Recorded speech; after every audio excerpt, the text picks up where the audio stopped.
Hello Weaver, नमस्कार। Bihar civil court भर्ती परीक्षा मैथ प्रैक्टिस सेट्स नंबर 23 आज इस वीडियो के माध्यम से हम लोग डिस्कस करेंगे। इसके पहले 22 तक प्रैक्टिस सेट्स मैथ के अपलोड किए जा चुके हैं। यदि आपने उसको नहीं देखा है तो उसको इस वीडियो को देखने के बाद उसको भी ज़रूर देखें और अपनी तैयारी को और मजबूती दें। दोस्तों, मैं बताना चाहूँगा कि प्लेटफॉर्म का वॉल्यूम 1 और वॉल्यूम 2 जो बिहार सिविल कोर्ट के लिए बुक आई थी, उसके भी 22 और 22 प्रैक्टिस सेट्स दोनों वॉल्यूम के अपलोड किए जा चुके हैं, तो उसको भी आप देख सकते हैं और अपनी तैयारी को और मजबूती दे सकते हैं। तो चलिए स्टार्ट करते हैं मैथ का प्रैक्टिस सेट नंबर 23 का पहला क्वेश्चन। यहाँ पे देख सकते हैं कि ये ग्राफ दिया हुआ है और विभिन्न संगठनों में पुरुष, यहाँ पे कहा गया है कि विभिन्न संगठनों में ये पुरुष और महिला सदस्यों की संख्या यहाँ पे दी गई है। तो यहाँ पे हम देखेंगे कि ये देख रहे हैं आप, डार्क जो कलर का है ये महिला को रिप्रेजेंट करता है और लाइट कलर में जो है ये पुरुष को रिप्रेजेंट कर रहा है। तो पूछा गया है कि सभी 5 संगठनों में महिलाओं की औसत संख्या और सभी 5 संगठनों में पुरुषों की औसत संख्या का अनुपात बताइए। तो महिलाएं ये वाली हैं, इसको देख रहे हैं, तो ये सब महिलाओं की है। तो महिलाओं का औसत निकालना है पहले। तो यहाँ 300 और 275, 3 2 575 और 250, 5 और 2 700, 825 ये हो गया और ये 200 ये हो गई। 8 2 कितना होता है 1025 और 100 1100 और 25 25 कितना हो गया 50 हो गया। तो महिलाओं की अगर हम बात करें तो महिलाओं का टोटल जो कुल अगर हम बात करें संख्या की तो 1150 आ गई। और पुरुषों की बात करें तो पुरुषों की अगर हम बात करें तो यहाँ पे पुरुषों को चलिए देख लेते हैं। ये 250 ये हो गए और 225 ये हो गए। तो 2 2 475 और यहाँ पे आप देखेंगे 275, तो 4 और 2 6 75, 750 ये हो गया और 150 ये हो गए। 700 और 1 800, 900 और ये 325 ये हो गए। तो 1225 ये पुरुषों की संख्या हो गई। तो पुरुषों की संख्या कितनी आ गई अपनी 1225 और महिलाओं की संख्या 1150। इनको कैंसिल कर रहे होंगे तो आपके आएंगे कितने, अगर 25 से मैं कैंसिल करूं तो ये आ जाएगा 46 और ये अपना कितना आएगा 25 आप चौक 100 और फिर 25 9 225 यानी 46 रेशियो 49 आपका आंसर आ जाएगा। तो ऑप्शन नंबर अपना कौन सा हो जाएगा, ऑप्शन नंबर सी आंसर हो जाएगा, सी अपना आंसर होगा। आइए अगले क्वेश्चन की तरफ बढ़ते हैं। अगला क्वेश्चन देखते हैं क्या बोला गया। बोला गया कि यदि किसी वृत्त की त्रिज्या में 11% की कमी की जाए तो वृत्त के क्षेत्रफल में हुई कमी को ज्ञात करें। तो त्रिज्या 11% से कम होती है, तो कोई भी चीज़ अपने का 100% होता है, 11% से कम होगी यानी 100 में से 11 को माइनस करेंगे तो त्रिज्या रह जाएगी अपने का 89%। कितना परसेंट 89%। तो आप जानते हैं कि फॉर्मूला होता है वृत्त की त्रिज्या का पाई r स्क्वायर।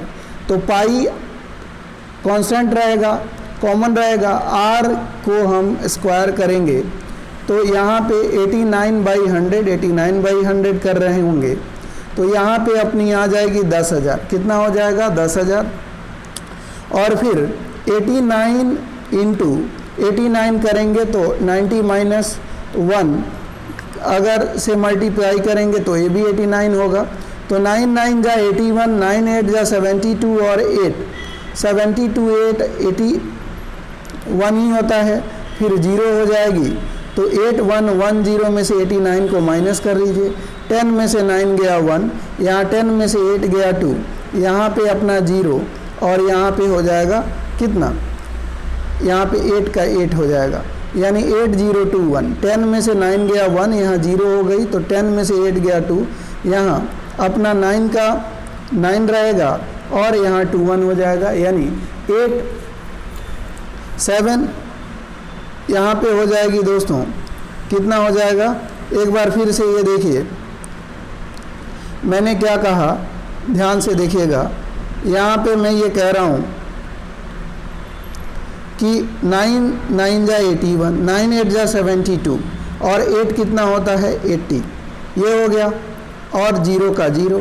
फिर 89 को इसमें से माइनस करेंगे तो 10 में से 9 गया 1, यहाँ पे बचा 0, 10 में से 8 गया 2, और यहाँ पे अपना क्या बचा 9 बचा, और यहाँ पे क्या बचा 7। तो 7921 हो रहा है। कितना हो रहा है 7921। तो ये हो गई, यहाँ पे लिखेंगे आप 7921। तो 10,000 में से 7921 को माइनस करेंगे तो कितना होने वाला है, तो 0 में से 1 गया, 10,000 में से इसको माइनस कर रहे हैं तो ये देखिए 0, 10 में से 1 गया 9, 9 में से 2 गया 7, फिर यहाँ पे 9 में से 9 गया 0, और यहाँ पे 9 में से 7 गया 2, तो ये इतना हो गया, और डिवाइडेड बाई 10,000 आप लिख रहे होंगे, परसेंटेज में पूछ रहा है तो इंटू 100, 00 से 00 को कैंसिल कर दीजिए, आपकी वैल्यू ओवरऑल कितनी आएगी 2.79%। कितना परसेंट 2.79% की कमी आएगी। तो ऑप्शन नंबर अपना कौन सा होगा, तो ऑप्शन नंबर अपना जो हो जाएगा फ्रेंड, वो आंसर हो जाएगा ऑप्शन नंबर ए 20.79। क्लियर। आगे आइए अगले क्वेश्चन की तरफ बढ़ते हैं। अगला क्वेश्चन बोला गया है 20%, 10% और 15% की क्रमिक छूट के लिए एकल समतुल्य छूट क्या होगा। तो ध्यान रखिए, कोई चीज़ अगर हम बात कर रहे हैं, कोई चीज़ 100 रुपये की है तो 20% का छूट दिया तो 80 रुपया हो गया। अब 80 का 10% का छूट देंगे तो 8 रुपया छूट मिलेगा, यानी 72 रुपया हो जाएगी। और 72 में से 72 का 15% का छूट देंगे तो 15/100, यानी 72 का 15% छूट का मतलब ये हो गया कि 72 माइनस 15 दूनी 30 और 15 सते 105 और 3 108, ये हो गई। और 2 डिजिट के बाद डेसिमल लगा दीजिए, यानी 72 में से 10.8 को माइनस करेंगे, यानी 72 में से 10 को माइनस करेंगे 62, एक को और माइनस कीजिए 61.2। 100 रुपये की चीज़ मिल रही है आपको 61.2 में, तो आपको ओवरऑल पूछा जाए कि छूट, एकल छूट कितना का मिला, तो 100 माइनस 61.2 को माइनस कीजिए तो कितना हो जाएगा 100 माइनस 61.2, तो ये 10 में से 2 गया 8 और यहाँ पे आ जाएगी 38। तो 38.8%, यानी ऑप्शन नंबर अपना आंसर कौन सा हो जाएगा, ऑप्शन नंबर ए आंसर। एकल छूट 20%, 10%, 15% की एकल छूट आ जाएगी 38.8%। अगला आइए अगला क्वेश्चन देख लेते हैं। यहाँ पे इन्होंने कहा है कि x/3 और प्लस y/5 का होल क्यूब आपको बताना है। तो आपको ध्यान रखना है कि a cube plus b cube, a plus b का होल क्यूब होता है a cube plus b cube plus 3ab into a plus b। बस इस फॉर्मूले को लगाना है, यहाँ पे आंसर आ जाएगा। तो चलिए ये पहले वाले को, इसको हम लोग मान लेते हैं ये, और इसको मान लेते हैं b।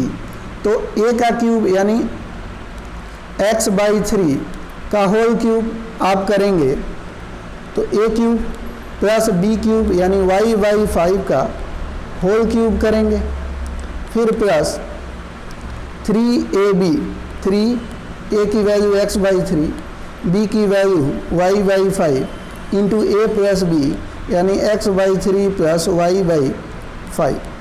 इनको सॉल्व करेंगे तो कितना हो जाएगा, यहाँ पे x का क्यूब और 3 का क्यूब 27, फिर y का क्यूब फिर अपना 5 का क्यूब 125, फिर यहाँ पे 3 से 3 cancel, x into Y, X Y into X square Y, और 5 3 जा 15, फिर प्लस हो गई ये एक्स वाई इंटू वाई, तो एक्स वाई स्क्वायर, फिर यहाँ पे अपनी वैल्यू हो जाएगी 5 जा 25, यानी अपना आ गया एक्स क्यूब बाई 27। तो देखिए कौन कौन से आपके आंसर नहीं होंगे, ये हो सकता है ये एक्स क्यूब बाई 25 है, नहीं हो सकता। फिर है वाई क्यूब बाई 125, तो वाई क्यूब बाई 125 सब में है। फिर X square Y square by 15, तो X square Y square by 15, और फिर एक्स वाई स्क्वायर बाई 25, तो यही अपना बी ऑप्शन हो जाएगा, जहाँ पे x cube by 27, x cube by 27, फिर एक्स स्क्वायर बाई 15, यहाँ देखिए एक्स स्क्वायर बाई 15, फिर X Y square by 25, X Y square by 25, और वाई क्यूब बाई 125 ये गिवन है। तो यही आपका आंसर ऑप्शन नंबर बी हो जाएगा। आगे अगले क्वेश्चन की तरफ बढ़ते हैं। अगला क्वेश्चन बोला गया है कि x प्लस 1/x 4 है, तो x cube plus 1/x cube की वैल्यू बताइए। तो ध्यान रखिएगा, जब भी कभी x plus 1/x equal to k given हो तो फॉर्मूला होता है x cube plus 1/x cube. अगर आपसे पूछा जाए तो k का क्यूब माइनस 3k का फॉर्मूला होता है। तो यहाँ पे k के बदले में 5 दिया हुआ है, तो 5 का क्यूब कर दीजिए और माइनस 3 इंटू 5 कीजिए, तो 5 का क्यूब 125 और 3 इंटू 5 करेंगे तो 15। तो 125 में से 15 को आप माइनस करेंगे, यहाँ पे माफ़ कीजिएगा यहाँ 4 दिया हुआ है, तो 4 लिखेंगे हम, 4 ये गिवन है, k की वैल्यू कितनी गिवन है 4, तो हम 4 लिख रहे होंगे, तो k की वैल्यू 4, तो 4 का क्यूब माइनस 3 इंटू 4 करेंगे, तो 3 इंटू 4 का मतलब 4 का क्यूब कितना होता है 64, और 3 4 जा 12, यानी 64 में से 12 को माइनस करेंगे 52 आंसर हो जाएगा। तो ऑप्शन नंबर अपना ए आंसर हो जाएगा। क्लियर? आगे बढ़िए, अगले क्वेश्चन की तरफ बढ़ते हैं। एकल क्रमिक छूट अभी बताया था, ये रिपीट हो गया है। अगला क्वेश्चन आइए, क्या बोला गया है, यदि क्रमशः 3 सेंटीमीटर, 4 सेंटीमीटर, 5 सेंटीमीटर भुजा वाले 3 घनों को पिघलाकर एक बड़ा घन बनाया जाता है तो नए घन की भुजा बताइए। तो ध्यान रखिएगा, सबसे पहले घन का आयतन होता है a का क्यूब, मतलब भुजा का क्यूब, a1 का क्यूब, a2 का क्यूब, फिर a3 का क्यूब इक्वल टू बड़ा वाला जो क्यूब है उसका वॉल्यूम, ये हो जाएगा।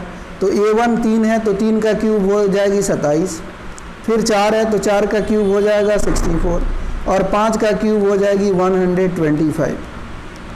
तो बड़े वाले घन का क्यूब ये होगा। तो 7 और 4 11 और 5 16 कैरी 1, 3 और 6 9 और 12 21 216। तो a का यहाँ पे क्यूब 216 हो जाएगा। तो इसकी भुजा पूछी है तो क्यूब हटा देंगे, तो आप जानते हैं कि 6 इंटू 6 इक्वल टू अपनी क्यूब होती है। तो a की वैल्यू आ जाएगी 6, तो a यानी भुजा जो हो जाएगी 6 सेंटीमीटर हो जाएगी। ऑप्शन नंबर अपना कौन सा आंसर हो जाएगा, ऑप्शन नंबर डी आंसर हो जाएगा। क्लियर? आगे बढ़िए, अगले क्वेश्चन की तरफ देखते हैं। अगला क्वेश्चन क्या बोला गया है कि बोला गया है निम्नलिखित में से सबसे बड़ा अनुपात ज्ञात कीजिए। तो सबसे बड़ा अनुपात ज्ञात कैसे करते हैं, तो यहाँ पे आप देखेंगे कि 13/21 है, फिर अपना है 13/21 के अलावा 5/18 है, और फिर है 19/27, और फिर अपना है 15/28। तो 21, 18, 27 और 28 का एलसीएम निकालेंगे। तो इनका एलसीएम निकालेंगे तो 756 हो जाएगा। फिर 21 से जब 756 को डिवाइड करेंगे तो ये 26 मर्तबा में चला जाएगा।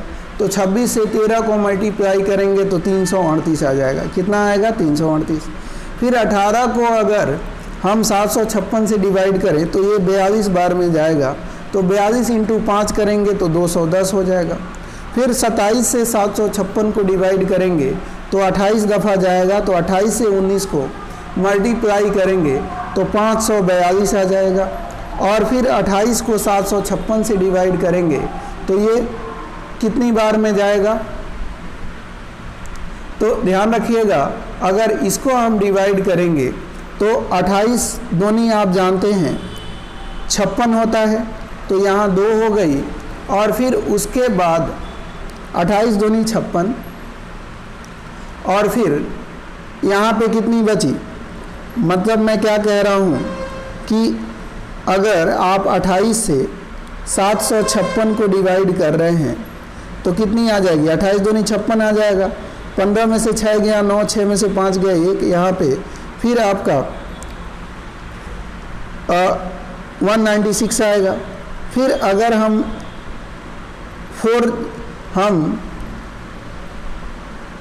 7 जा करें तो 7 8 जा 56, 7 2 जा 14, यानी 27 टाइम्स ये चला जाएगा।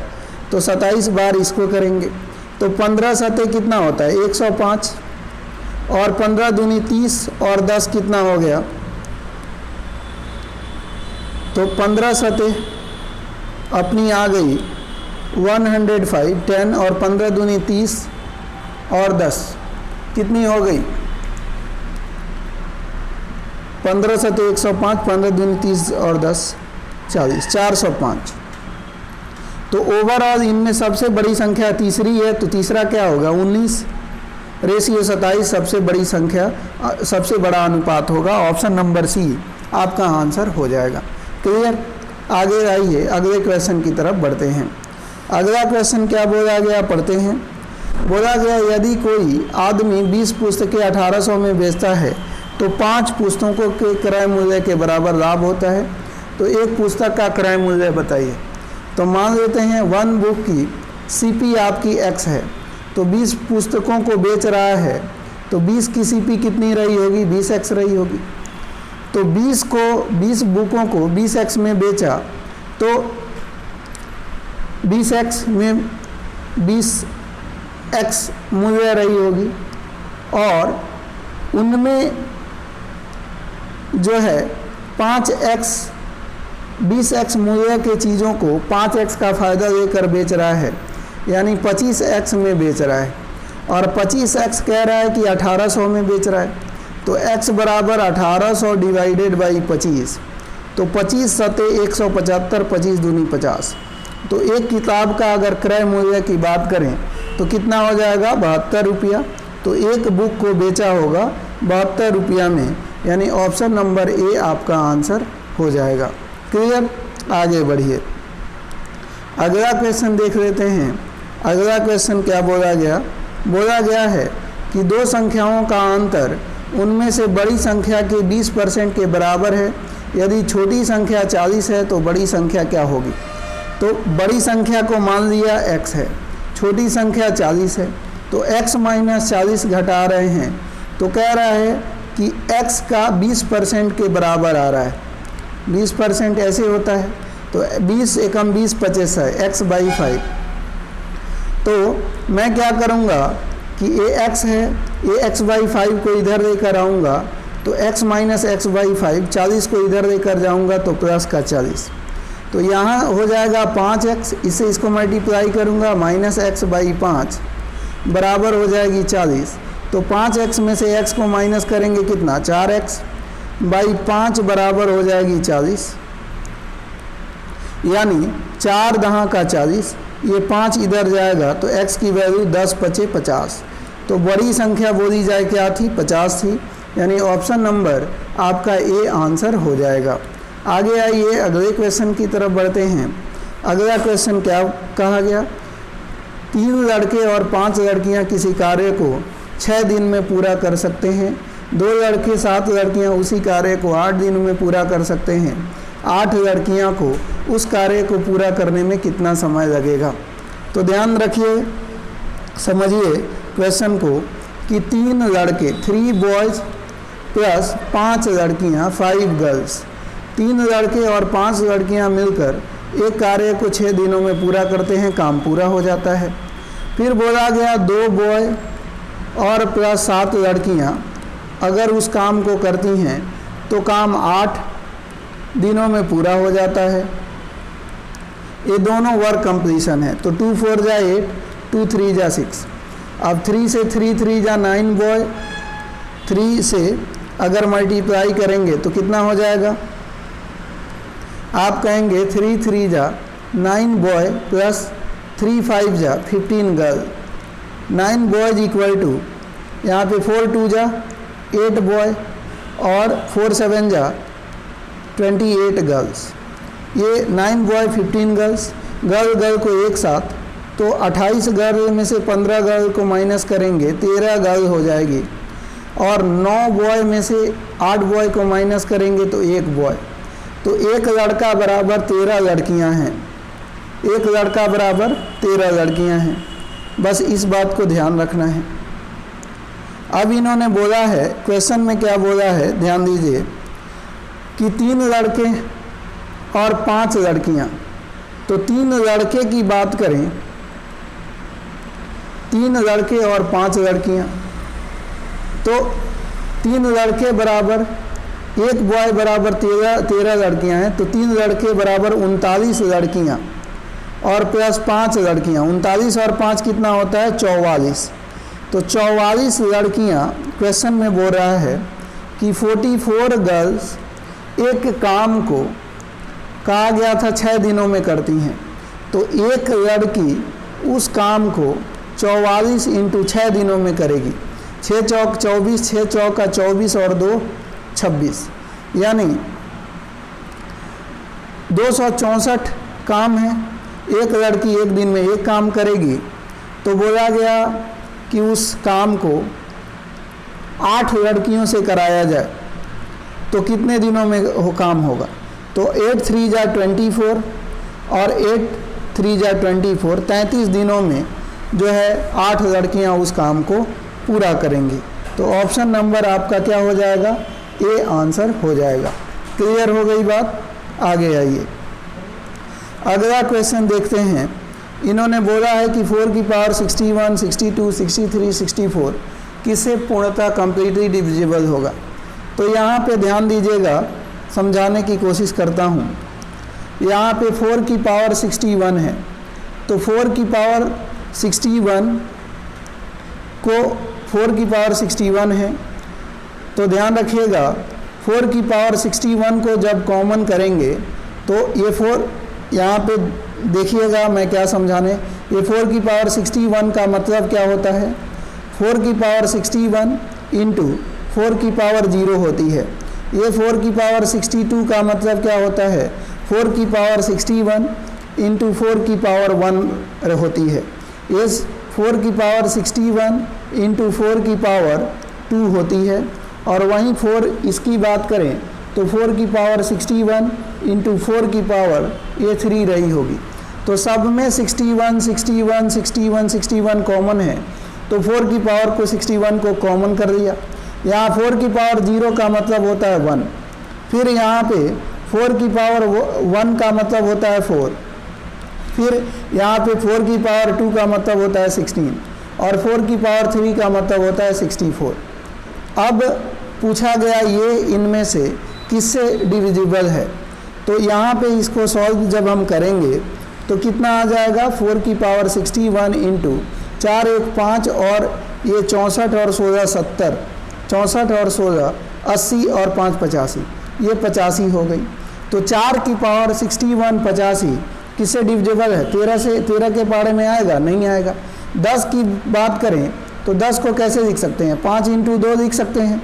आप कहेंगे हाँ, तो 5 से तो ये 17 दफ़ा चला जाएगा और 4 61 बार है, तो 2 कोई भी एक 4 को 2 से काट सकते हैं। तो यानी 10 से ये संख्या जो है पूर्णतः डिविजिबल होगा।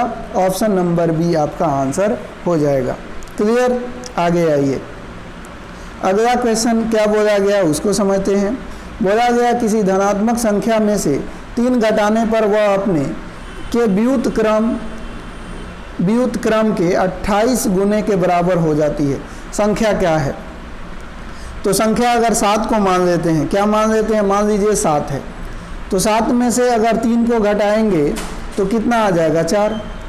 तो संख्या का व्युत्क्रम यानी उल्टा 1/7 का 28 गुने के बराबर हो जाती है। तो 4 से इसे मल्टीप्लाई करेंगे तो 4। तो देखिए ये भी 4, ये भी 4, तो ऑप्शन आपका डी ही आंसर हो जाएगा, यानी संख्या आपकी डी होगी। अगला आइए अगले क्वेश्चन की तरफ बढ़ते हैं। अगला क्वेश्चन क्या बोला गया समझते हैं। इन्होंने बोला है कि 7 × 0.7 × 0.07 × 0.007 × 70 की वैल्यू क्या होगी? तो देखिए क्या करेंगे हम, ये 7 एज इट इज़ लिखेंगे, फिर इनटू है, इनको हम जब इनको यहाँ से लिख रहे होंगे तो 7 एज इट इज़ लिखेंगे। ये डेसिमल है, डेसिमल के बदले में 1 नंबर है तो 1 0 लिख देंगे। फिर इनको यहाँ पे मल्टीप्लाई के फॉर्म में लिख रहे होंगे तो 7 लिखेंगे, डेसिमल के बदले में 1, 2 डिजिट है तो 2 0, फिर इनटू लिखेंगे, ये 7 है, क्या है? 7, तो 7 लिखेंगे और यहाँ पे डेसिमल के बदले में 1, 3 डिजिट है तो 3 0 लिखेंगे, फिर यहाँ पे 70 एज इट इज़ लिखेंगे। कोई दिक्कत है? अब इसको सॉल्व करेंगे, अपना आंसर आ जाएगा। तो चलिए सॉल्व करते हैं। तो यहाँ देखिए सबसे पहले तो E0 से E0 को कैंसिल कर दीजिए। ऊपर देखिए 7 7 7 7 7, तो 7 सतह कितना होता है? 49। 49 सतह कितना होता है? 243। 243 × 7, तो 2 यहाँ पे देखिए 243 × 7 करेंगे तो कितना हो जाएगा? 7 × 21, 7 चौक 28 और 2 30 और 7 दूनी 14, 3 17, इतना हो गया। फिर एक और 7 से इसको करेंगे मल्टीप्लाई तो कितना हो जाएगा? 7 एकम 7, 7 0 0 और 7 17 हुआ 119, 119, इतनी हो गई। अब देखिए ये कितने जीरो हैं यहाँ पे? 1 0 2 0 3 0 और 2 5 0, 1 2 3 4 5। यानी हम क्या करेंगे, हमारी जो आंसर आ रही होगी दोस्तों, यहाँ पे अपना जो आंसर होगा 7 एकम 7, 7 0 0, 7 17 हुआ 119। एक बार और 7 1 2 3 4 5, 7 सतह 49 सतह 243, 247 243 सतह, तो 7 × 21, 7 चौक 28, 2 30, 7 दूनी 14 और 3 17। फिर एक और बार 1 2 3 4 5, 1 2 3 4 5, एक और बार 7 करेंगे, 7 एकम 7, 7 0 0 और 7 17 हुआ 119। तो ये 2 0 2 4 0 1 5 0, तो 1 2 3 4 5, यानी अपना जो आंसर आना चाहिए 1.191 यहाँ पे जो आंसर आना चाहिए। एक बार फिर इसको देखते हैं दोस्तों, कहीं गड़बड़ हो रही है कैलकुलेशन में, ध्यान दीजिएगा। इन्होंने कहा है, हम देखते हैं ये 7 है, हम क्या करेंगे 7 एज इट इज़ लिखते हैं। 7 हमने लिख दिया, फिर इनटू है 7/10 लिख दिया, फिर इनटू है 7/100 लिख दिया, फिर इनटू है 7/1000 लिख देंगे, फिर 70 लिख देंगे, इतना होगा। अब इसको मल्टीप्लाई करते हैं तो 7 7 जा 49, 49 7 जा कितना होता है? तो 49 × 7, 7 9 63, 7 चौका 28 और 6 34, यानी 243 होगा। तो 243 इंटू अगर हम 7 करें तो 7 तिरक 21, 7 चौक 28, 2 30 और 7 दूनी 14 और 3 17, इतना आ गया। फिर इंटू 7 करें तो कितना आ जाएगा? 7 एकम 7, फिर 7 0 0, 7 17 हुआ 119। इतना आ रहा है। और यहाँ पे कितने जीरो, 1 2 3 और 3 6, इसे इसको काट देंगे 5 0, 1 2 3 4 5 है ना, 2 2 4 1 5 यहाँ पे आएगा। तो ये अपना आंसर जो आ रहा होगा वो 0.11907 आ रहा होगा। तो दोस्तों इसमें कहीं जो है मतलब ये ऑप्शन गलत दिया हुआ है, तो आपका आंसर हो जाएगा 0.011907 आपका आंसर हो जाएगा। क्लियर? आगे आइए अगले क्वेश्चन को देख लेते हैं। अगला क्वेश्चन अपना क्या बोला गया है, वह क्वेश्चन है, आपसे बोला जा रहा है कि वह छोटी से छोटी संख्या ज्ञात कीजिए जिसे 588 को गुना करने पर प्राप्त संख्या वो पूर्ण वर्ग हो। तो ध्यान दीजिए, हमें इसको किससे गुणा करें वो तो हमें नहीं पता है, लेकिन हम इसको प्राइम नंबर में तोड़ सकते हैं, इतना हम जानते हैं। तो लास्ट में 8 है तो 2 से तोड़ूंगा तो 2 29वां 58, 2 चौक 8, फिर 2 से तोड़ूंगा 2 14वां 28, 2 7 14, 7 से तोड़ूंगा 7 दूनी 14, 7 एकम 7। अब 21 को तोड़ूंगा 7 × 3। तो यहाँ पे देखिए जोड़ा किसका किसका बन रहा है, 2 का बन रहा है, ये परफेक्ट स्क्वायर है। 7 का जोड़ा बन रहा है, परफेक्ट स्क्वायर है। लेकिन एक 3 और चाहिए जोड़ा बनने के लिए, तो 3 से हमें मल्टीप्लाई करना पड़ेगा, तभी ये परफेक्ट स्क्वायर बन पाएगा। क्लियर हो गई? तो दोस्तों आज के वीडियो में इतना ही। उम्मीद है वीडियो पसंद आई होगी। वीडियो पसंद आई हो तो लाइक कर दीजिएगा, चैनल पे नए हैं तो सब्सक्राइब जरूर करें। मिलते हैं एक नए वीडियो में, तब तक के लिए धन्यवाद। Take care.